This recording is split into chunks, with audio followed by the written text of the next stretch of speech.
आदित्य, दो आदित्य क्या? Roll number 7 Aditya Kumar. Yes sir. अच्छा, तुम ही हो। ऐसे क्यों लिखे हो 07/5984 बराबर आदित्य कुमार? सर रीनेम कर देता साथ में 5984 से भागा दिया जा रहा है और रिजल्ट में आदित्य कुमार आ रहा है। No sir rename. बाकी सब फॉर्मेट भी देखो। प्रियांशु राज फॉर्मेट देखो, ठीक है। रोल नंबर है, डैश है, डैश के बाद आईडी है, आईडी के बाद डैश है, उसके बाद नाम है। इसमें किसी तरह कोई स्पेस नहीं है और कोई और कैरेक्टर सेपरेशन की जगह पे नहीं रहेगा। सब एक साथ फॉर्मेट यूज करोगे तो सारा का सारा यहाँ जो दिखेगा वो रोल नंबर के अकॉर्डिंग हम यहाँ दिख जाएगा। अटेंडेंस बनाने में इससे आसानी होगी। समझ में आया Aditya Kumar? Sir yes sir, कर देता हूँ सब कुछ ठीक है। Okay sir. सेम फॉर्मेट सबका रहेगा। और जो डैश देना है, जो सेपरेशन जो डैश है बगैर कोई स्पेस के, स्पेस रहेगा तो कोई देगा कोई नहीं देगा, तो रूल बना लो विदाउट स्पेस, है ना। और सेपरेट करने के लिए अपने आप में डैश काफी है, तो फिर स्पेस काहे के लिए? स्पेस का काम यही ना है जी कि दो वर्ड को सेपरेट करना। हाँ, डैश यही काम कर रहा है, उसके लिए अलग से स्पेस की आवश्यकता नहीं है। ओके, तो हम लोग क्या देख रहे थे? हम लोग रिलेशनल अलजेब्रा देखे थे पिछले क्लास में, उसी को कंटिन्यू करेंगे हम लोग बेसिक टाइप जो था वो हम देख चुके थे, है ना। और हम लोग को देखना था आज डिराइव्ड वाला ऑपरेशन देखेंगे आज हम लोग।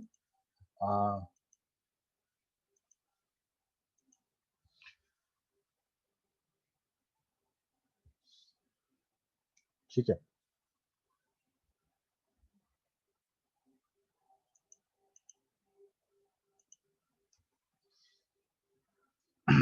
तो हम लोगों ने वहां क्या देखा था? बेसिक ऑपरेशन में क्या क्या देखा था? सिलेक्शन देखा था, रिजेक्शन देखा था, यूनियन देखा था, इंटरसेक्शन देखा था, सेट डिफरेंस देखा था, रीनेम देखा था, ठीक है। और अब हम यहाँ पे बात करेंगे डिराइव्ड ऑपरेशन का, जो है नेचुरल ज्वाइन, ठीक है। उसके बाद है left right full outer join, intersection. अच्छा, ये जो देख रहे हो लेफ्ट आउटर ज्वाइन राइट, ये तीन अलग अलग ज्वाइन है, ठीक है। लेफ्ट आउटर ज्वाइन है, राइट आउटर ज्वाइन है एंड फुल आउटर ज्वाइन है, और ये इंटरसेक्शन है और डिवीजन। ये चार हम लोग को देखना है। ओके, तो नेचुरल ज्वाइन क्या है?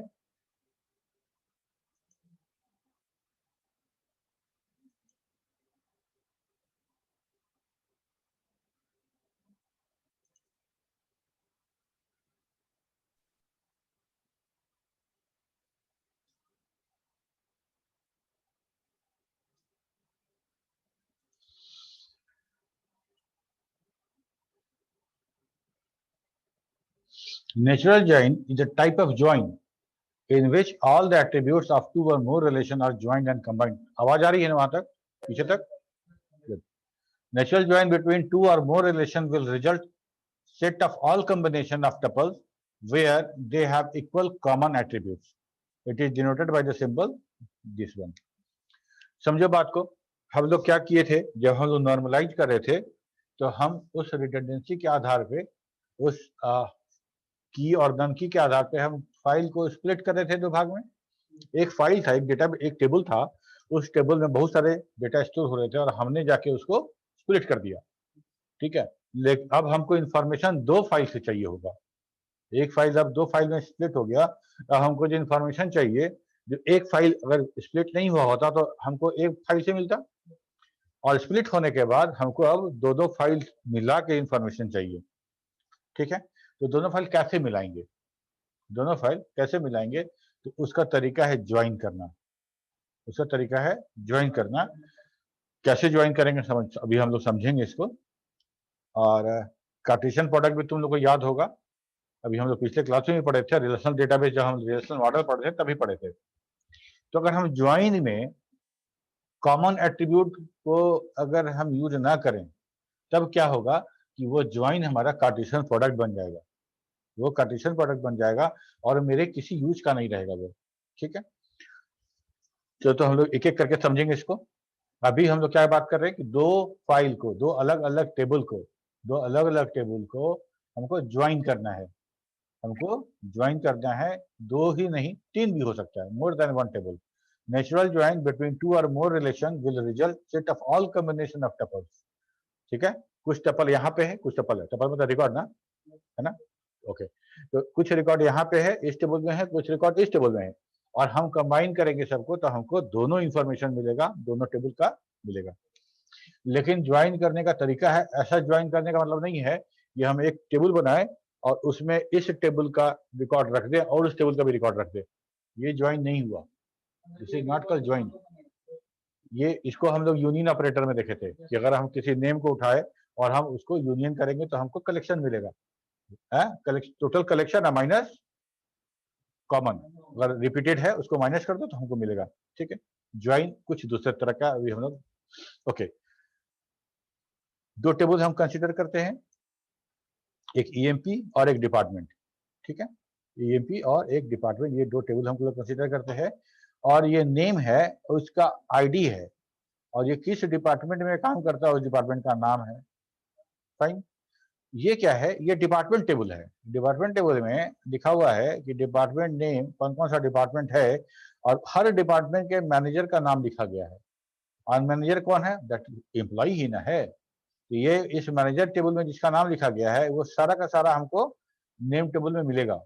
यहाँ पे चूंकि हम लोग कम टपल लिए हैं इसलिए वो नहीं है, ये भी होगा इसी में, जैसे ए है, ये दिख रहा है यहाँ पे, है ना। तो जो मैनेजर होगा he is also employ of that company, और तो हमारे उस मैनेजर का नाम या मैनेजर का आईडी कुछ भी हमको ईएमपी टेबल में मिलेगा। तो ये दो टेबल हम लोग कंसीडर कर रहे हैं और ज्वाइन करके देखना है हमको। अगर मान लो हम पूछें तुमसे कि ए का मैनेजर कौन है, बी का मैनेजर कौन है, सी का मैनेजर कौन है, ऐसा हमको पता चलना चाहिए। तो हमको क्या करना पड़ेगा, दोनों टेबल को ज्वाइन करना पड़ेगा।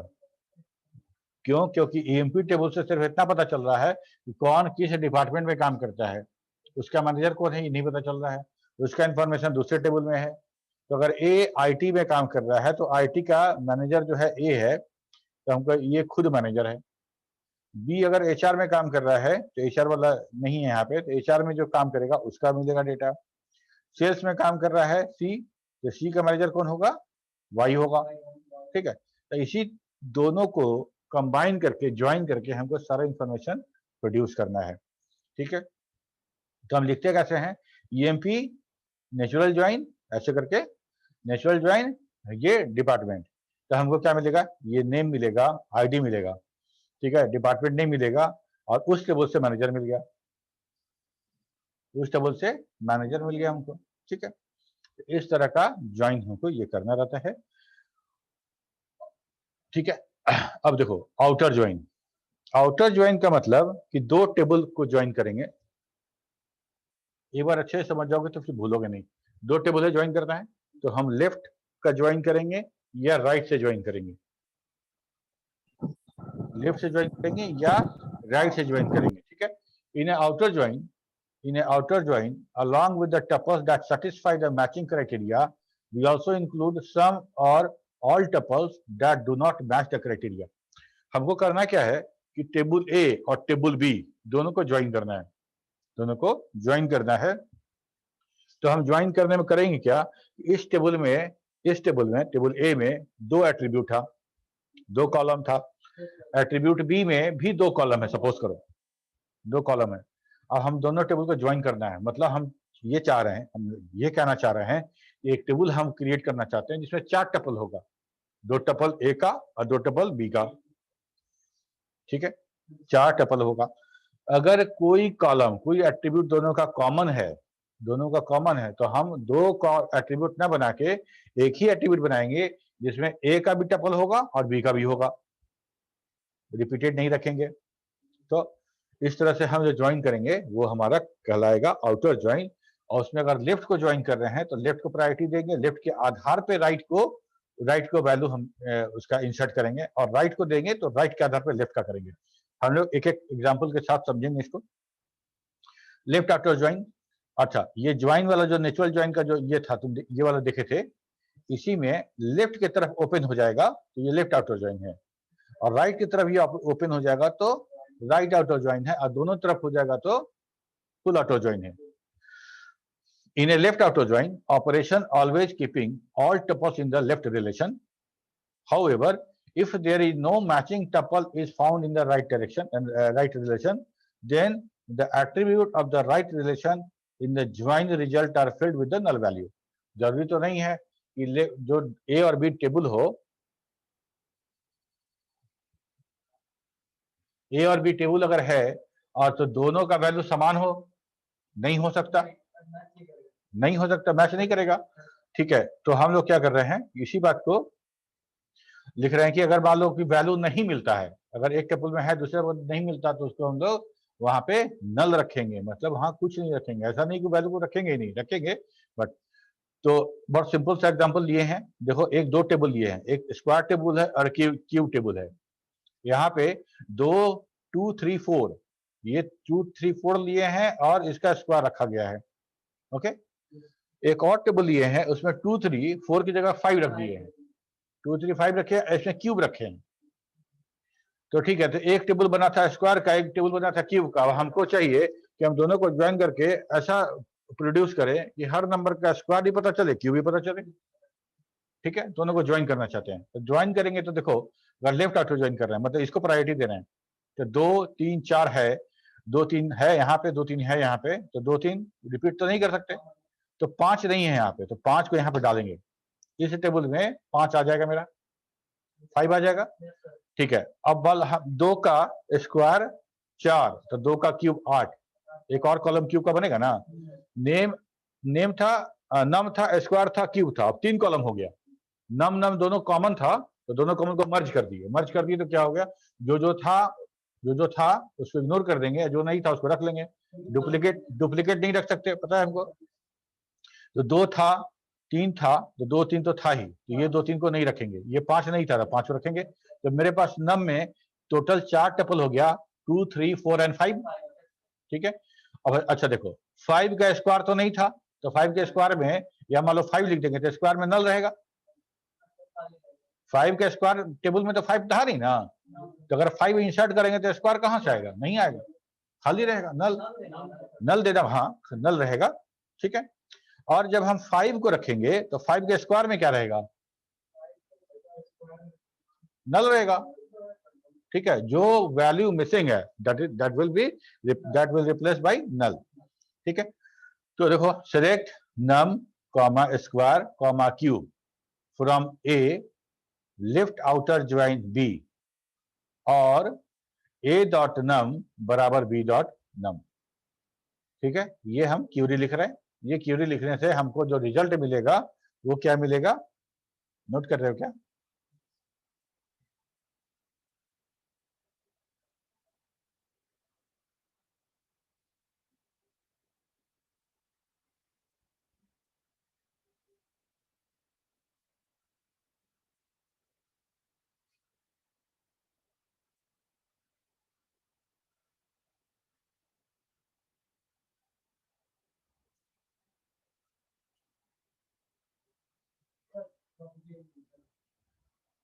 ये वाला ना, हाँ ठीक है।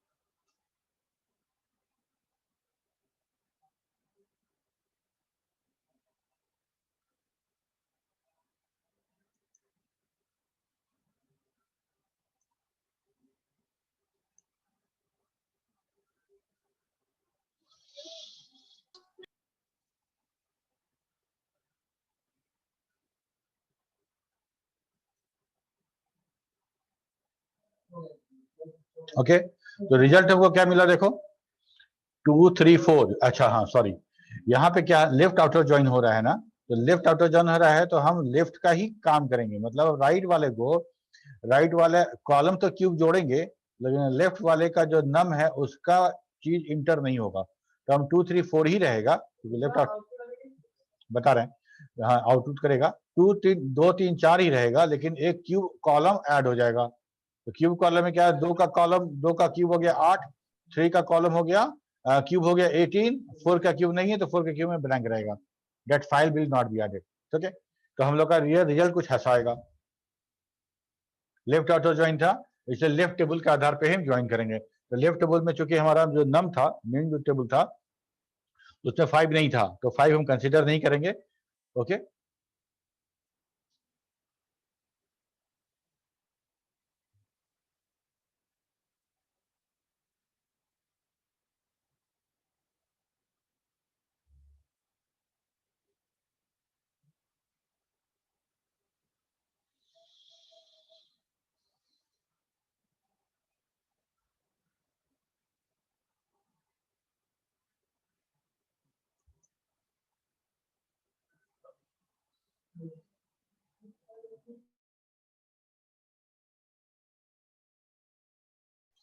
ओके, यहाँ तक हो गया। इसके बाद हम लोग देखेंगे कि राइट आउटर ज्वाइन कैसे होगा। तो राइट आउटर ज्वाइन में क्या होगा, यही काम हम राइट वाले टेबल से करेंगे।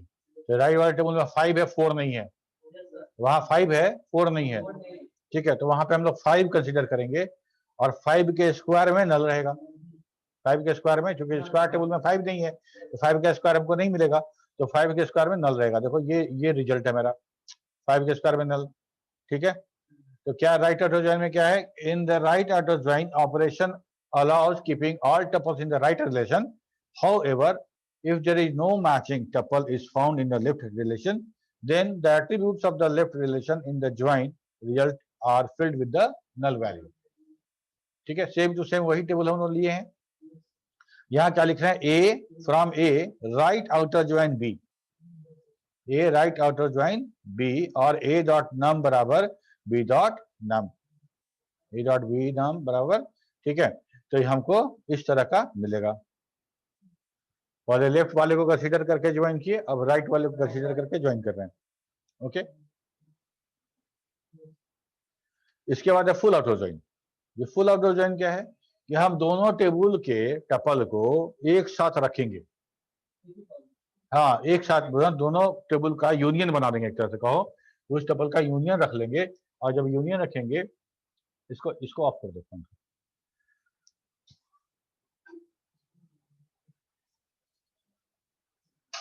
हाँ, जब यूनियन रखेंगे तो क्या होगा कि अगर मान लो दो लार्ज टेबल है, और दोनों टेबल को अगर हम फुल आउटर ज्वाइन करेंगे तो ये क्या प्रोड्यूस करेगा, लॉन्ग एक बड़ा सा टेबल, और एक बड़ा मतलब number of lot of record will be there. ठीक है, अगर हम दो बड़े टेबल को अगर हम फुल आउटर ज्वाइन करेंगे तो हमको बहुत बड़ा रिजल्ट सेट हमको प्रोड्यूस करेगा ये। ठीक है, कैसे करेगा अभी हम लोग देखेंगे। अभी देखो लेफ्ट आउटर ज्वाइन में left table, right outer join right table, अब दोनों टेबल को मिला दें तो मतलब 1 2 3 4 तो है ही है, 5 भी रहेगा, 2 3 4 5 सब रहेगा। तो मान लो यहाँ पे था तब ना, मान लो कि दोनों टेबल के बीच में एकदम रिलेशन, यहाँ 2 3 4 है, वहां 5 6 7 रहता, दोनों कंबाइन करते तो 2 3 4 इधर थे और 5 6 7 इधर का। ठीक है, अगर मान लो 5 रिकॉर्ड इधर है 5 रिकॉर्ड इधर है, दोनों एकदम मैच नहीं कर रहा है, तो 5 दूनी 10 रिकॉर्ड हो जाएगा इसमें। ठीक है, इसलिए तो full outer join, in a full outer join all tuples from both relations are included in the result irrespective of the matching condition. ठीक है, सिलेक्ट कैसे लिखते हैं, सिलेक्ट कॉलम नेम या कॉलम नेम्स बहुत सारा, ठीक है, from table 1 full outer join table 2 on किस बेसिस पे हो रहा है कनेक्शन, तो उसका तुमको टपल का नाम लिखना पड़ेगा। टेबल 1 डॉट कॉलम नेम बराबर टेबल 2 डॉट कॉलम नेम, यहाँ पे वो नम है ना, ए डॉट नम बराबर बी डॉट नम, तो वेयर कंडीशन हो गया। तो full outer join can potentially return very large result set, very large result set. ठीक है, तो ये इस तरह का है, 2 3 4 तो है ही है, 5 भी आ गया, 4 का स्क्वायर नहीं था 5 का क्यूब नहीं था। जिसका जो वैल्यू अवेलेबल नहीं था वो नल रहेगा, बाकी सब रहेगा। ठीक है, समझ में आ रहा है? इधर ऑनलाइन वाले जितने बच्चे हैं, Prashant, Vishal, yes sir, yes sir, yes sir. Suraj नहीं है। कौन? क्या? क्यूब कॉलम का बात कर रही हूँ? ये वाला, इससे कोई मतलब नहीं। ये तो हम लोग बात करते हैं ना कि एट्रीब्यूट हमारा जो होता है वो अनऑर्डर्ड होता है, किधर भी रख सकते हैं, है ना?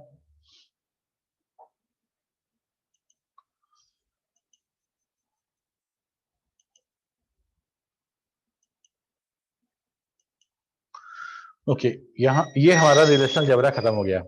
हम लोग रिलेशनल कैलकुलस अब देखेंगे। यहाँ अगर कोई सवाल है तो पूछो, बेसिक्स वाले में और डिराइव्ड वाले में, दोनों में से कोई भी अगर डाउट हो तो क्लियर कर दे हम लोग। उसके बाद हम कैलकुलस बहुत छोटा सा है क्योंकि वो नॉन प्रोसीड्यूरल है। क्या करना है हमको सिर्फ यही बताना है, कैसे करना है ये हमको नहीं बताना है उसमें। ठीक है, तो वो बहुत छोटा सा है। जो सवाल आएगा गेट नेट में या वाइबा में और यूनिवर्सिटी एग्जाम में, वो मैक्सिमम क्वेश्चन अलजबरा से ही होने का चांस है। बिल्कुल, क्यों नहीं आएगा? जब हम पढ़ा रहे हैं तो मेरे खाते में आ गया कि भाई ये टॉपिक भी हम डिस्कस किए हैं। जब हम ये टॉपिक डिस्कस किए हैं तो पूछने का पूरा हक है मेरा।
ठीक है, रिलेशनल कैलकुलस।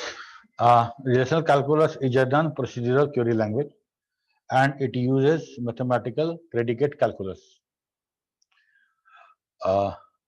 प्रेडिकेट कैलकुलस एक डोमेन है, एक टॉपिक है। There are two versions of the relational calculus, tuple relation calculus and domain relational calculus. Tuple किसको बोलते हैं? रिकॉर्ड्स को, पूरा रो को। और डोमेन किसको बोल रहे हैं हम लोग? पूरा का पूरा एक एट्रीब्यूट का जो ऑल द पॉसिबल वैल्यू होता है उसको डोमेन बोल रहे हैं। Domain relational calculus and tuple relational calculus. Okay, tuple calculus provides only the description of the query, but it does not provide the method to solve it. Thus, it explains what to do, but not how to do. क्योंकि ये मेरा non procedural है तो ये procedure के बारे में बात नहीं करेगा, है ना? वहां तक कैसे पहुंचना है ये बात ये नहीं करेगा, जाना कहाँ है ये जरूर बताएगा। ओके, तो इसमें हम लोग को जो लिखना था पाई और सिग्मा, ये ब्रैकेट वो ब्रैकेट, ये सब जो लिख रहे थे अलजेब्रा में, हमको यहाँ पे वो काम नहीं करना है। ठीक है, कुछ जो इसका लिखने का तरीका है, सिंटेक्स, वो समझ लो।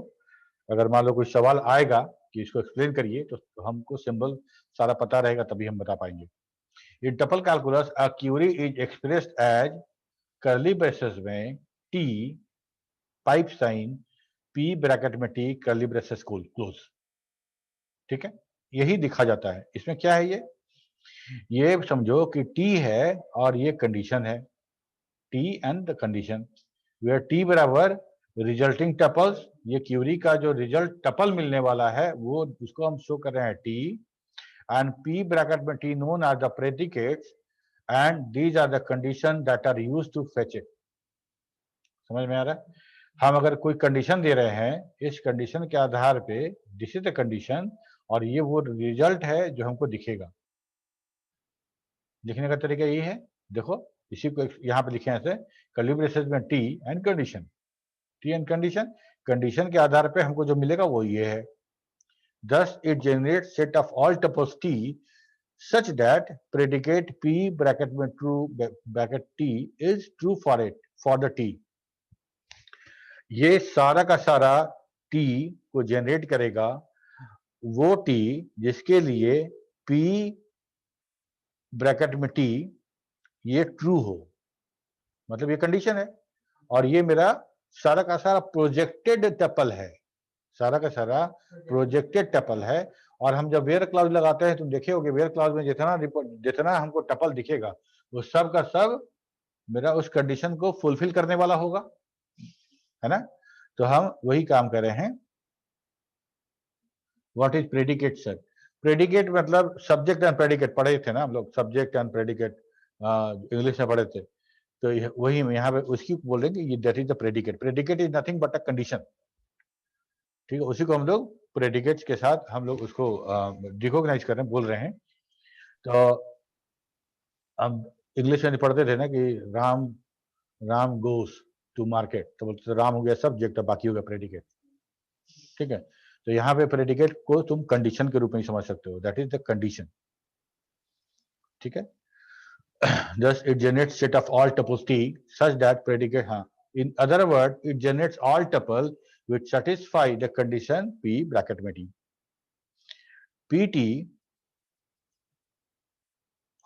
P bracket में T may have various conditions logically combined with the or, है ना। हम लोग कंडीशन यूज करते हैं ना भाई, और एंड नॉट सब करते हैं।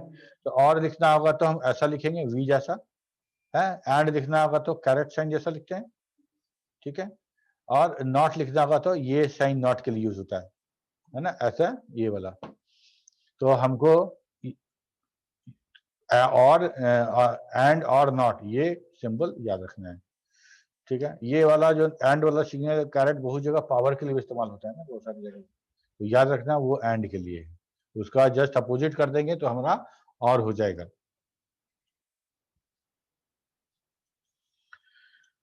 There are some quantifiers which use in the query। क्या क्या यूज होता है, हम ऐसे यूज करते हैं। देखो ये ई जैसा है, उल्टा ई, टी एलिमेंट आर ब्रैकेट में क्यूब बटा क्यू ब्रैकेट में T.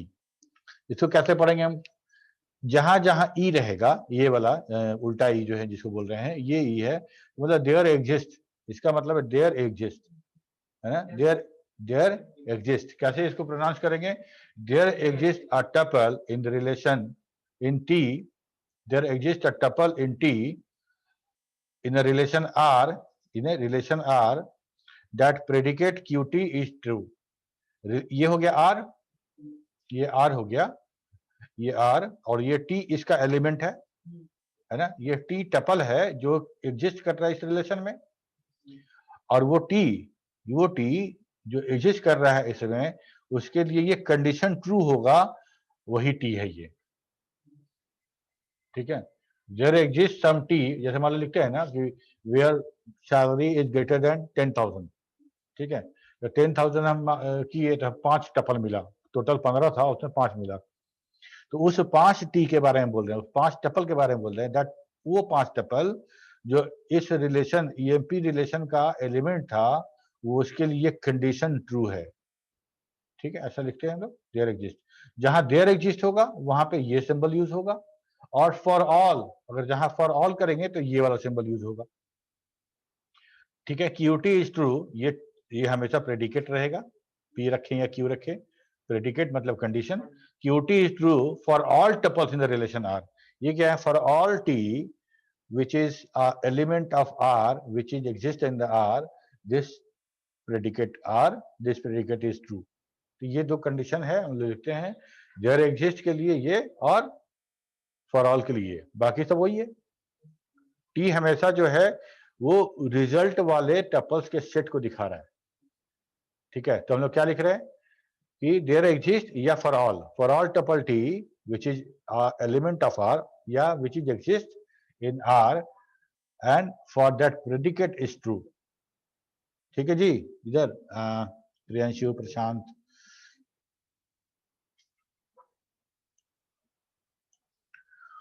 Consider a loan table and find the loan number, branch name, amount of greater than or equal to 1000 amount, 10,000 amount. ठीक है, इसके बारे में हमको क्यूरी लिखना है रिलेशनल कैलकुलस में। क्या लिखना है हमको? लोन टेबल है, लोन नंबर फाइंड करना है, ब्रांच नेम फाइंड करना है, and amount of greater than और इक्वल टू, मतलब 10,000 से के बराबर या उससे बड़ा अमाउंट किसका है वो उसका लोन नंबर और हमको ब्रांच नेम फाइंड करना है। 10,000 से बड़ा कौन है जी? 10,000 का ये भी है और 65,000 भी है, और L49 को छोड़कर सब है। ठीक है, तो हम क्यूरी कैसे लिखे हैं? टी, ये टी वो टी है जिसमें हमको रिजल्ट मिलने वाला, that is a set of result, and that T is the element of table loan. ठीक है, लोन, एंड टी का अमाउंट, ये हो गया प्रेडिकेट, टी का amount greater than equal to 10,000। ठीक है, समझ में आ रही बात? द टी हमारा रिजल्ट शो कर रहा है, ये रिजल्टेड टपल सेट है, हमको टी चाहिए, ये टी चाहिए। ये टी क्या है? वो टी लोन का एलिमेंट है, that exist in the loan table, and वो टी का जो अमाउंट है, ये अमाउंट वो 10,000 से बड़ा होना चाहिए या बराबर होना चाहिए। ठीक, एग्जाम्पल 2 देखो, ये हो गया हमारा उसका रिजल्ट टेबल। ठीक है, 9,000 छूट गया और हम 10,000, 15 और 65,000 ले लिए। एग्जाम्पल 2 में क्या लिखते हैं? फाइंड द लोन नंबर, उसी टेबल का, find the loan number for each loan of an amount greater और equal to 10,000। Each loan, find the loan number of each loan of the amount greater than और equal to 10,000। Loan number हमको निकालना है, ये loan number ये है, और उस सारे रिकॉर्ड का जिसका अमाउंट 10,000 या उससे ज्यादा है। ठीक है, ओके, तो हम लोग क्या लिखे हैं कि सब तो नहीं है, कुछ है, देयर एग्जिस्ट टाइप का कंडीशन है। ओके, तो देयर एग्जिस्ट मतलब जैसे पहले लिखते हैं, that is query is T, that is the resultant tuple, and there exist S, और जो कि एलिमेंट है लोन का, जो एलिमेंट है लोन का, एंड टी लोन नंबर बराबर एस का लोन नंबर और अमाउंट 10,000 से बड़ा। ठीक है, तो इस तरह से हम ये फाइंड आउट कर लिए। Find tuple T, there exist a tuple S in the loan and T dot loan number बराबर S dot loan number and S dot amount बराबर 10,000। ठीक है, तो ये हमारा कैलकुलस है। कैलकुलस से सवाल आता है कभी कभी, और इस कैलकुलस का सवाल जो होता है वो आसान होता है। इसमें कैसे करना है कुछ, ये तो हमको करना नहीं है, हम जो सिंबॉलिक जो रिप्रेजेंटेशन है उसको एक बार समझ ले तो हम आराम से लिख सकते हैं। अगर कोई क्यूरी दे दे, हाँ मतलब हम तुमको बताएं कि एक रिलेशन दे देते हैं, है ना, आर ब्रैकेट में 2-3 कॉलम, और बोलते हैं कि एक कैलकुलस में क्यूरी लिख के दिखाइए जिसमें वैसा वैसा हर स्टूडेंट का डिटेल आए जिसका मार्क्स जो है वो 80 से ऊपर है। ठीक है, ऐसा आएगा।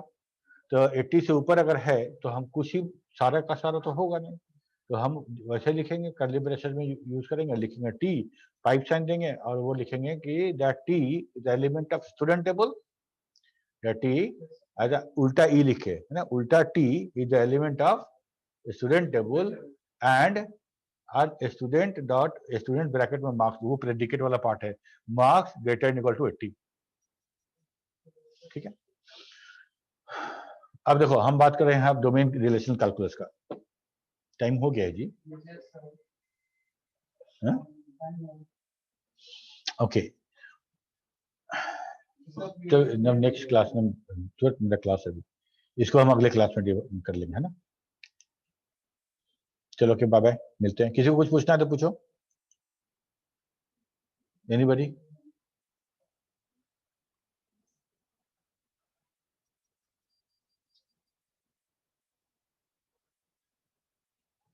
ठीक है।